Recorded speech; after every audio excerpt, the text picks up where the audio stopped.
All through the filming of A Streetcar, named Desire in 1951, Vivien Leigh broke down on set the group concept she was just deep in man or woman. They were wrong. What the cameras captured that day wasn't performing. It'd become a real mental breakdown one, which would hang out Leigh for the relaxation of her existence. This is the story of the way Hollywood's most annoying position driven one among its finest actresses over the threshold. Vivien Leigh became born on November 5, 1913 in Asmal, lovely metropolis called Darjeeling in British India. Her parents traveled there from the hot city of Kolkata because they desired their child to be born in a cooler, extra peaceful vicinity.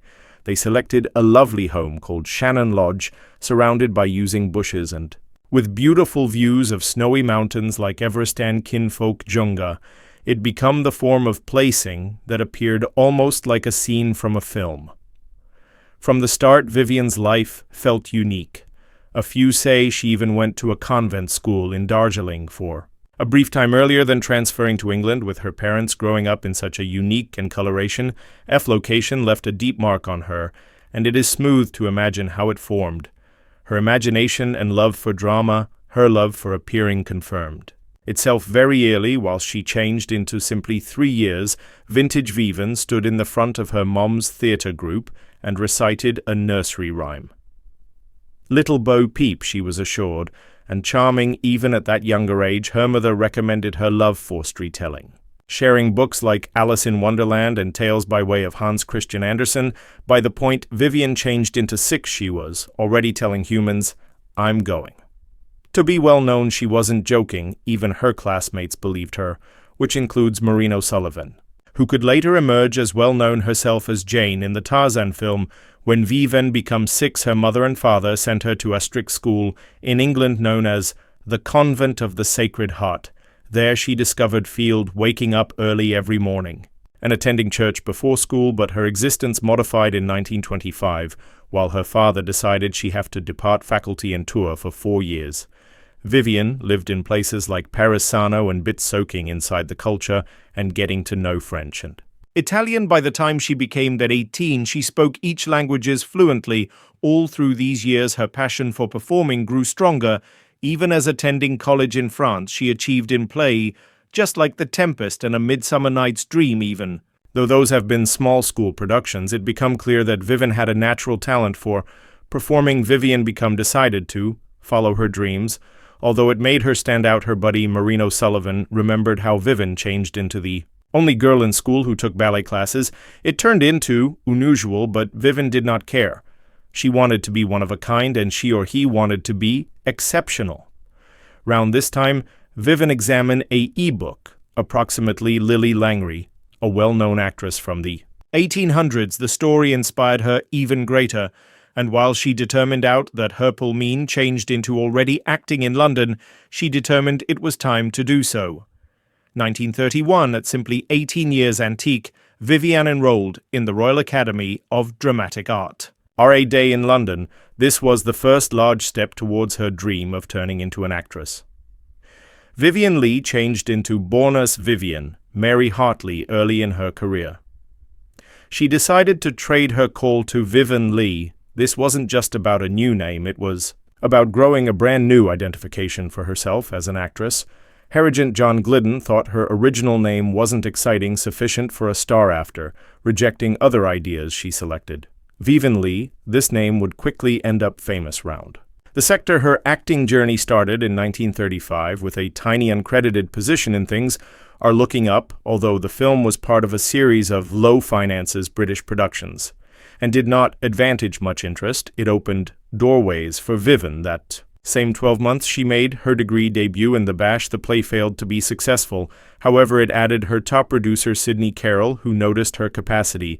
He gave her a chance in another play, The Mask of Distinctive Feature. This was Vivien's large second. Her overall performance amazed audiences and critics. They praised her expressive face and emotion, performing, calling her the essence of English girlhood. All of a sudden, people commenced being attentive to her at the same time as Vivien's profession was taking off. Her non-public existence was complex. She turned into married to a barrister, Herbert Lee Holman, and she or he had a young baby, balancing her own family lifestyles. And her acting wasn't smooth. However, she didn't let it stop her, she soared. Working hard, and soon her call became being talked about throughout Britain via 1937, she was already getting noticed for her role in Fire Over England, where she starred with Laurence Olivier, but her existence changed for all time while she becomes solid. As Scarlett O'Hara in Gone with the Wind, this wasn't an easy win for over 2 years. Producers looked for the ideal actress to play the fiery and determined Scarlett from Margaret Mitchell's famous novel. Many actresses, which include big stars like Bette Davis, auditioned for the role.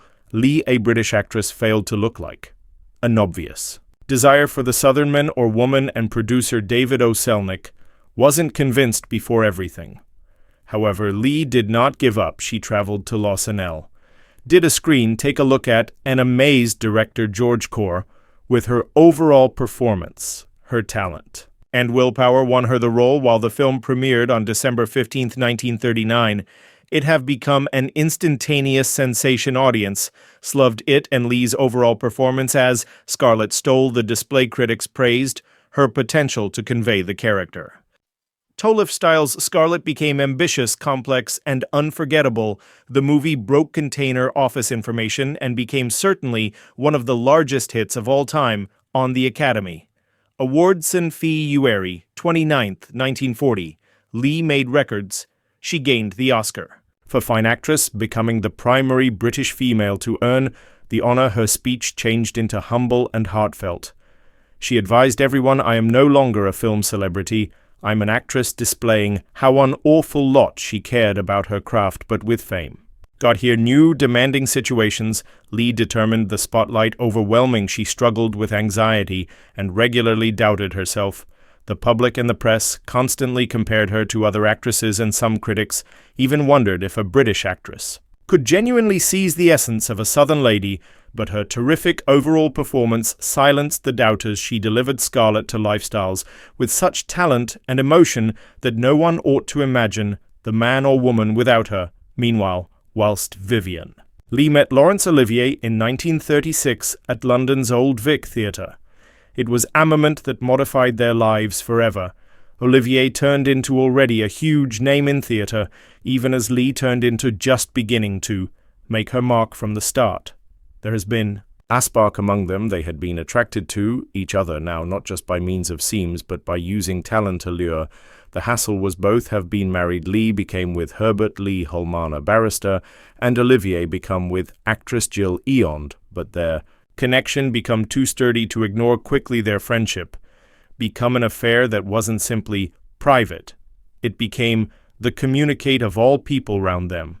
Human beings have been inquisitive about their love tale, which opened up in opposition to backdrop of their rising careers. Olivier trendy Leigh's performing from the very beginning.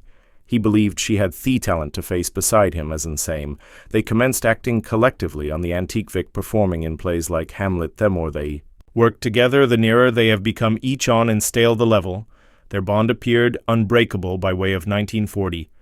Both had finalized their divorces on August 31st.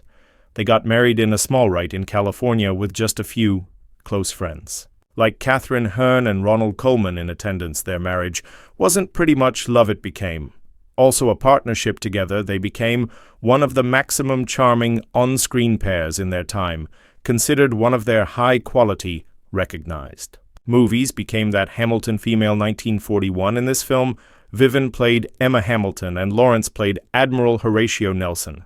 Their actual lifestyles, romance made their appearing sense. Even extra real. The movie got here out at some stage in World War II, and people cherished it as it talked approximately love and sacrifice, which felt very close to what many were experiencing. The time critics praised their appearing, and the film was a massive hit, specifically given that Vivien had already turned out to be a large star after prevailing an Oscar for Long Past with The Wind in 1943, Vivien Leigh and her husband Laurence Olivier again to Britain. That same year, Leigh determined to journey to North Africa to entertain soldiers at some point of the war. She may want to have taken a Hollywood agreement well worth $5,000 a week, however, selected rather to help the war attempt. Her determination was incredible. However, it came at a fee. Acting for the troops under tough situations made Harold, and he or she developed a continual cough and fevers the subsequent 12 months. In 1944, medical doctors observed that Leigh had tuberculosis in her left lung. She stayed inside the hospital for numerous weeks and in the end recovered. However, her struggles didn't cease there. Whilst filming Caesar and Cleopatra in 1945, Leigh had become pregnant. Tragically, she suffered a miscarriage, which left her heartbroken. This brought about a deep depression at her lowest point. She had a breakdown, collapsing to the floor in uncontrollable sobs. This became the primary clear signal of her bipolar sickness, though. It wasn't understood on the time. Olivier later discovered toward no Thesines days of non-forestall power might be followed by using deep sadness and unexpected explosive breakdowns afterward. Leigh couldn't bear in mind what had happened, however, felt ashamed and sorry by using 1946. Leigh was well sufficient to return to appearing. She starred in a London play called The Skin Off, Our Enamel, which was a huge success, bother movies for the duration. Of this time, like Caesar and Cleopatra and Anna Karenina in 1948, did not do properly. A part of the problem became a Hollywood boycott of British movies which hurt their probabilities of achievement. In 1947, something extraordinary happened. Olivier became knighted for his contributions to theatre, and Leigh went with him to Buckingham Palace for the ceremony. From that second, she became called Girl Olivier. Even once they divorced, she stored the name socially and became known as Vivien Woman Olivier. Through all her struggles, Leigh's willpower and grace remained an idea to anyone who knew her. In 1948, Laurence Olivier and Vivien Leigh went on a 6-month tour of Australia and New Zealand. The purpose became to elevate money for the Old Vic Theatre, in which Olivier had currently joined the board of administrators. Olivier played the lead in Richard III, and he and Leigh performed collectively within the School for Scandal and The Skin of Our Enamel. The excursion became a big success, with audiences loving their performances. Leigh had her struggles managing sleepless nights or even falling sick for every week. During that point, her understudy took over. Still, she managed to affect all of us along with her charm. Mainly the press, however, in the backstage matters weren't always clean. The pressure of the tour triggered arguments among the couple. Olivier felt beaten via all of the obligations and became annoyed. One among their biggest fights occurred in Christchurch, New Zealand. Leigh's shoes were lacking and she refused to head on degree without them. Olivier lost his temper, shouted at her and slapped her. Bowled over, Leigh slapped him back in spite of the scene. She quickly composed herself, borrowed a pair of footwear and stepped onto the level with a smile, as though not anything had befell. Took place by means of the kit of the tour. They had been each absolutely exhausted. Olivier joked to a journalist that they were like on foot corpses. Later, he admitted that the tour had modified their courting, announcing he felt he had misplaced Vivien in Australia. Even so, the achievement of the tour gave them the confidence to carry out collectively again. In London's West End, they introduced the same plays to the stage, but Leigh insisted on including Antigone because she desired to play a critical role in a tragedy, even as their onstage chemistry remained robust. The strain on their private dating was becoming tougher to cover.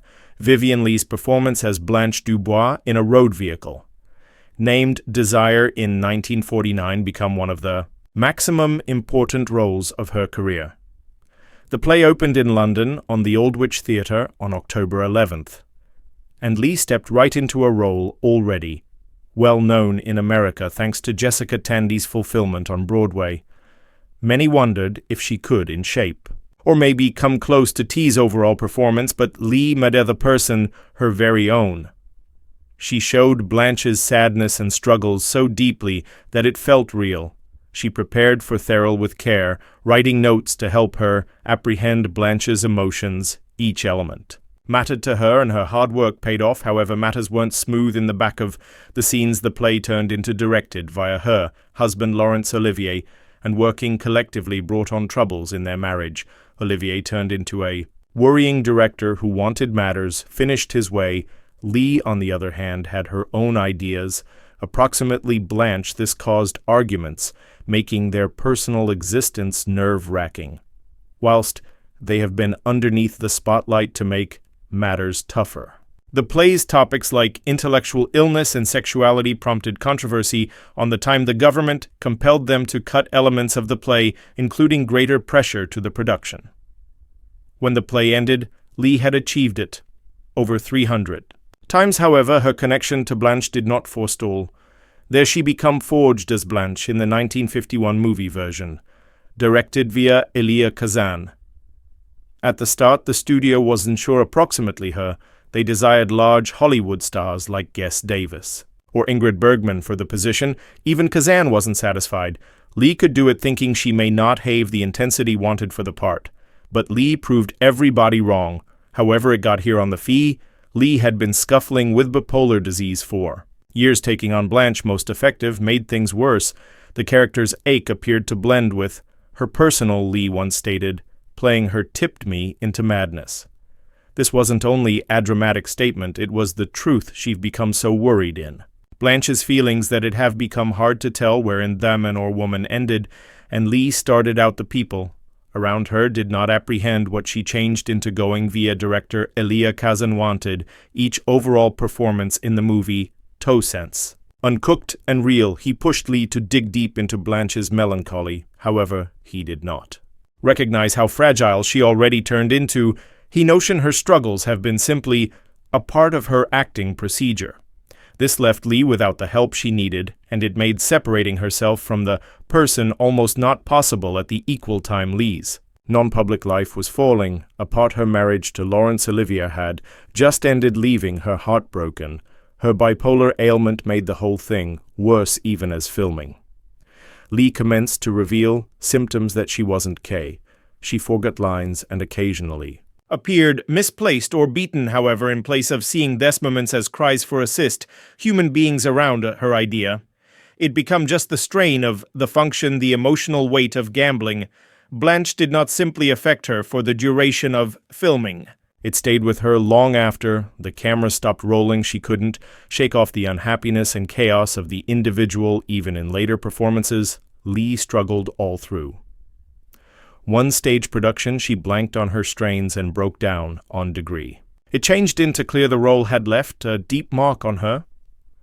Also, Vivien Leigh had a deep worry of breaking mirrors. This wasn't just a mild superstition, it turned into a perception that fashioned her pics, rooted in the age-antique idea that breaking a reflect brings 7 years of bad luck at some point of the filming of Gone with the Wind in 1939. This worry became glaring in a single scene her character had to look at. A cracked reflect Leigh insisted on a stand, and for the shot convinced that even glancing into a broken replicate should invite misfortune. This unease carried over into her later paintings.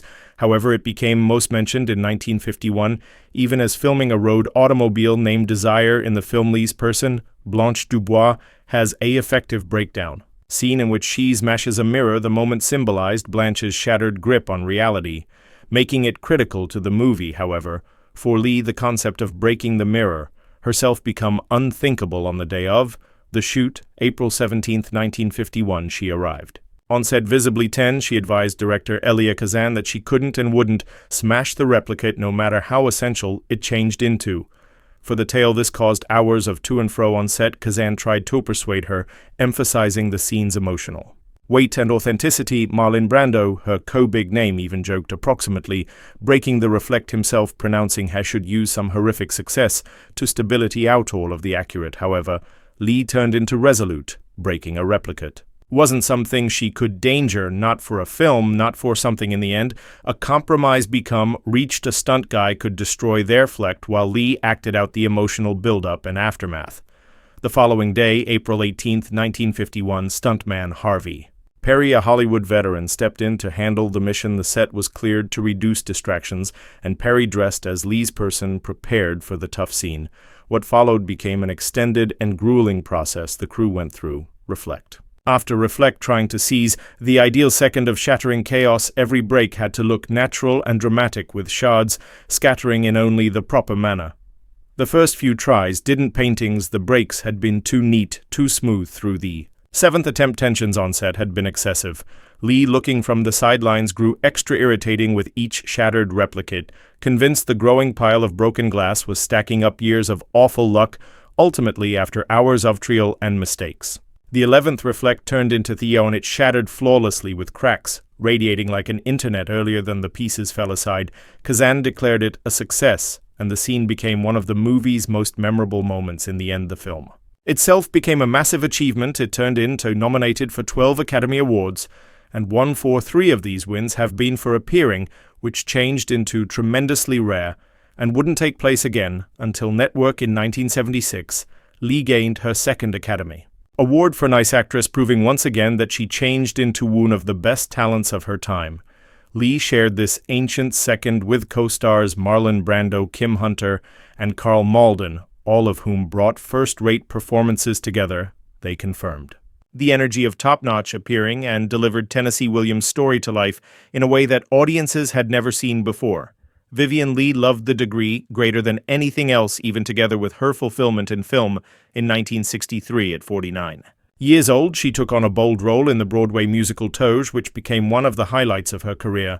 The display opened on March 18th, 1963 at the Broadway Theatre and marked her first time appearing in a musical, It Become a Ambitious. Choice considering that Leigh had no formal schooling in making a song or dancing. The story, based on a French play, accompanied Russian aristocrats working as servants in Paris. After the Russian Revolution, Leigh performed Grand Duchess Tatiana Petrovna, a position that demanded she sing, dance, and speak with a Russian accent. The display ran 464 performances, a slight success. For Broadway at the time, what made it splendid was Leigh's willpower. No matter struggling with chronic tuberculosis and bipolar disease, she done 8 indicates every week for nearly 7 months. Her fitness regularly left her so tired that she had to be carried to her dressing room after performances, but she saved, going pushed by her ardor for appearing. Critics were amazed at Leigh's transformation from dramatic roles to musical comedy, her making a song and dancing. Despite no formal training inspired all people, her hard work paid off when, on April 21st, 1963, she won the Tony Award for Exceptional Leading Actress in a musical, even beating out stars like Barbara Strand. But the worrying agenda took a toll on her health. By using October 1963, her tuberculosis worsened, forcing her to go away. The manufacturing she turned into replaced first with the aid of her understudy Joan Copeland, and later by way of Eva Gabor. Leigh's time in Toik confirmed her incredible power and skills. Even inside the face of overwhelming, demanding situations years later, Leigh's final film role came in Ship of Fools, 1965, a film that pondered her very own struggles with getting older and fragility, directed by way of Stanley Kramer. The story turned into set on a passenger ship touring from Mexico to Germany in 1933. Leigh played Mary Treadwell, a divorced woman clinging to her fading beauty and dealing with the realities of getting older. The role became both emotional and deeply private for her filming. Commenced in June 1964 at Columbia Studios in Hollywood, Leigh, now 50, became hesitant to take the position due to her declining health. However, Stanley Kramer insisted, knowing she should convey demise of the person the shoot turned into hard for Leigh. Her health issues worsened through years of smoking and consuming, made the lengthy days on set onerous, yet her professionalism remained unmatched. In one scene, she slapped her co-famous person, Lee Marvin, so tough all through repeated takes that she left bruises on his face, displaying her commitment to realism. Whilst Ship of Fools premiered on July 29, 1965, critics praised Leigh's performance. Her portrayal of Mary Treadwell became raw, heartbreaking, and captivating, with many seeing parallels. Among the person's struggles and Leigh's personal lifestyles, the movie turned into a success. Income's 8 Academy Award nomination, even though Leigh herself did not receive one. Vivien Leigh's life became full of triumphs and demanding situations. Within the 1950s and 60s, she went via electroconvulsive therapy, ECT, for her struggles with extreme despair and bipolar disorder. Back then, ECT became seen as a sophisticated remedy. However, it changed into harsh and painful. Medical doctors might pass electric powered currents through the mind to purpose seizures, believing it may assist with intellectual illness. Leigh's first consultation became in 1953 after she had a breakdown while filming Elephant Walk. These treatments left her shaken and scarred both physically and mentally. The procedures had been performed with non-anesthesia or muscle relaxing, which caused violent convulsions. Now and again, sufferers might ruin bones or lose enamel. Leigh often came out of those classes careworn with a foggy reminiscence. In one heartbreaking second, she went on stage to carry out in Duel of Angels in 1960, simply after an ECT consultation audience sought to see burn marks on her temples from the electrodes, even with all this achly stored present process. The treatment, shopping. For relief, her tale took a tragic switch on July 8, 1967. That evening, her husband Jack Mariville left her at domestic even as he went to carry out Ina play, whilst he again, around midnight, she changed into a sleep. However, less than an hour later, he located. Her collapsed on the ground. Leigh were fighting tuberculosis for years, and that nighttime, it subsequently took her lifestyles, her lungs packed with fluid, and she possibly collapsed even as trying to stroll to the restroom. She become only 53 years. Vintage, her demise greatly surprised the world in London theatres within the West End, grew to become off their lights for an hour in her honour, displaying simply how a lot she meant to the world of theatre and film. At the time, she was making ready to return to the stage in a brand new play, a delicate balance. Her loss of life also came about simply as MGM changed into making plans to re-release Gone with the Wind. Making the news even sadder, Vivien Leigh's talent made her unforgettable. Her function as Scarlett O'Hara in Gone with the Wind is still considered one of the pleasant performances in film history. The movie earned her an Oscar for Pleasant Actress and have become the highest-grossing film ever, whilst adjusted for inflation years later. Received any other Oscar for her role as Blanche DUIs in A Road Car. Named Desiree, the playwright, Tennessee Williams said, "She brought more to the role than he ever imagined she'd become." Also a celeb on the stage, winning a Tony Award in 1963 for her function. Within the musical Toge, her performances in Shakehan plays additionally made her stand out, bringing conventional works to life for modern-day audiences. Even after her death, Leigh's legacy has grown. In 1999, she changed into named one of the greatest actresses of classic Hollywood. Fanatics are nevertheless inquisitive about her life. Together with her struggles with mental health and her marriage to Laurence Olivier in 2013, her private diaries and photographs had been brought to the Victoria and Albert Museum, giving the arena a more in-depth have a look at her life on what were her 100th birthday retrospectives and exhibitions celebrated her extraordinary profession.